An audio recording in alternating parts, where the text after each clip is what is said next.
তো স্বপ্নটা কি রকম রে? কে ভালোই তো।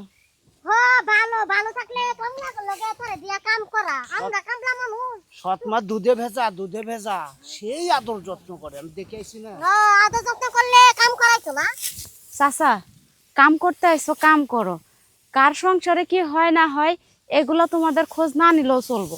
আরে বাবা তোর মতন দিদি আমি বড় লোক হইতাম, আমি জীবনও কাম কাজ করলাম না। হ্যাঁ, বৈশা খাইলে রাজার ভান্ডারেও কুলাই না, বুঝা নাই? ছাড়ো আমি কাজ করি। ছাড়ো। সাহেব বাবা কইলো তাই একটু কইলাম। ওই যে দেখেন, আমরা গ্রামে থাকি ওই না। দেখেন, ওই দেখছেন ম্যাডাম, ওই যে আপনি মায়ের দিয়ে কাম করাইতেছে। তোমার মাইকে মৌনা? হ্যাঁ। কি ব্যাপার মৌ এখানে কেন? ম্যাডাম নিছে। মৌ মৌ তোর ডাক্তার থেকে এদিকে আয় তো মা। বাবা এখানে? চাচা, কাশিটা ধরো, আমাদের সাথে তোমরা থাও এখানে, আমি আসতেছি। আচ্ছা যাও। যাও যাও।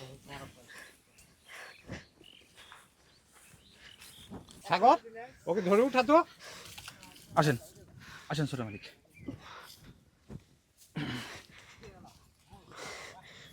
কি রে মা, বুঝলাম না কিছু।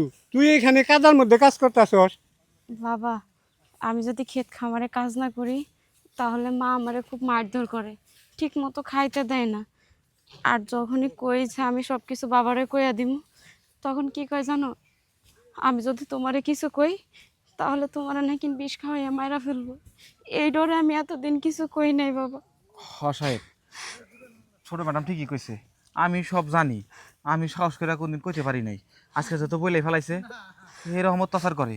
তাইলে তাইলে আমার এত টাকা পয়সা উপার্জন করে লাভটা কি? আমার মেয়ে যদি সেগুলা ভোগ না করতে পারে তাহলে আমি কার জন্য উপার্জন করি?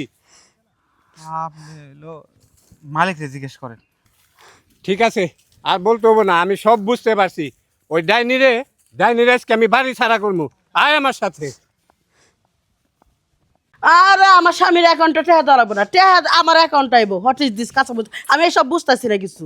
তার তো ওই তার যা মানে আমার হাজবেন্ডের যা কিছু আছে সবই আমার।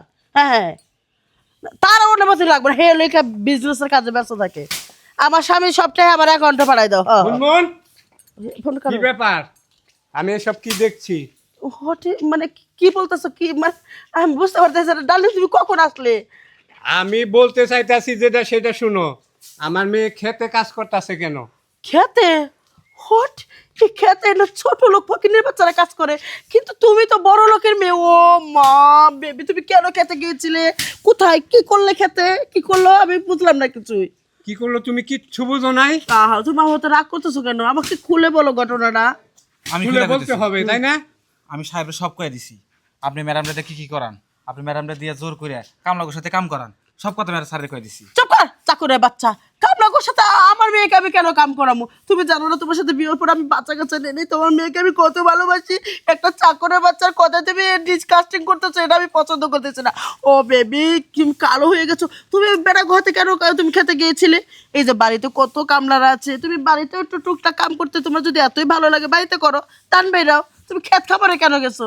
দেখছেন সাহেব, এতদিন আমি সেটাই জানতাম যে তুমি আমার মেয়েকে ভালোবাসো এবং সন্তান সেই কারণেই নেও নাই। Of কিন্তু course! আমি যেটা ভাবছি সেটা সম্পূর্ণই ভুল। মানে কি বলতে চাও? তোমাকে কে গোবর টোবর ঢুকাইলো মাথার ভিতরে বলো? তোমার যদি টাকার এতই দরকার ছিল তাহলে তুমি আমাকে বলতে পারতে। ও, তুমি আমার darling. মেয়েকে কেন খেতে পাঠালে? প্লিজ ডার্লিং, তুমি কারো কথায় কান দিবে না, তুমি শুধু আমার কথায় কান দিবে। আমি তোমাকে ভালোবাসি।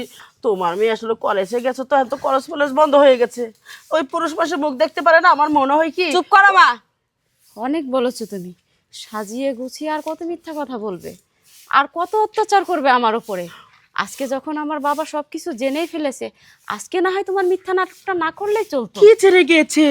হট মানে তোমার মা মারা গেছে, আমাকে বিয়ে করে এসে এরা তোমার সহ্য হতে পারে না। ডার্লিং প্লিজ, তুমি এরকম শোনো বলো না। মা, তোমাকে একটা কথা বলি। তুমি আমার সৎ মা হতে পারো, আমি তোমার সৎ সন্তান হতে পারি, কিন্তু আমি কখনো তোমাকে সৎ মায়ের চোখে দেখিনি। আমার মা মারা যাওয়ার পরে আমি যখন মা মা করে কান্না করছি না, তখন আমার বাবা তোমাকে এনে দিয়েছিল আমার মা হিসেবে। কিন্তু তুমি কখনো কোনো দিন আমাকে নিজের মেয়ে বলে স্বীকার করতে পারোনি। তোমার ভিতরে কেমন যেন অন্যরকম কাজ করে। না না না বেবি, তুমি ভুল বুঝতেছো। আমি কিছু বুঝতেছি না, এরকম করতেছো কেন? চুপ! আর একটাও কথা না। এখন এই মুহূর্তে এই বাড়ি থেকে বেরো, বেরো। বাবা, তুমি এগুলো কি বলছো? মাকে যদি এই বাড়ি থেকে বের করে দাও তাহলে আমিও মায়ের সাথে এই বাড়ি থেকে চলে যাব। কি বলছিস তুই এসব মা? কারণ এটাই আমার মা। আমার মার মুখটা আমার ভালো করে মনে নেই, কিন্তু যাকে আমি ছোট থেকে মা বলে ডেকেছি সেই মা যদি সংসারেই না থাকে, সেই সংসারে আমিও থাকতে চাই না বাবা। মারে তুই আমার এত ভালোবাসতিস, আমি বুঝতে পারি না মা, আমার মাফ করে দে। আমি মনে করছিলাম তুই আমার সৎ মেয়ে, তো তুই আমার মনে থেকে ভালোবাসিস না, কিন্তু আজকে প্রমাণ পাইছি। আমার মাফ করে দে, আমি অনেক অন্যায় করছি, আমি আজকে স্বীকার করতেছি। তুমি যখন না থাকো ঠিক মতো খাইতেও দেই নেই, ওরে আমি ভালো মন্দ দেই নেই, আমার ভুল হয়ে গেছে, আমার মাফ করে দাও। ছি মা, তুমি মা হয়ে সন্তানের কাছে মাপ চাবে কেন? যদি আমি কখনো কোনো ভুল করে থাকি তাহলে তুমি তোমার সন্তানকে মাপ করে দিও। যাও, বাবা আসছে, বাবাকে নিয়ে ঘরে যাও। আই, তুই আমার সাথে আয়। ঠিক আছে চলেন। সরি। ঠিক আছে, এই লাস্ট এই ফার্স্ট, ঠিক আছে? ওকে ওকে। আসো। ও আল্লাহ গো, আল্লাহ আমার বাসায় দিল। সৎ মেয়েরা কি ভালোবাসে আমার আমি বুঝতে পারি নাই। আমি আসলে একটা স্টুপিড ইডিয়েট লঞ্চেস।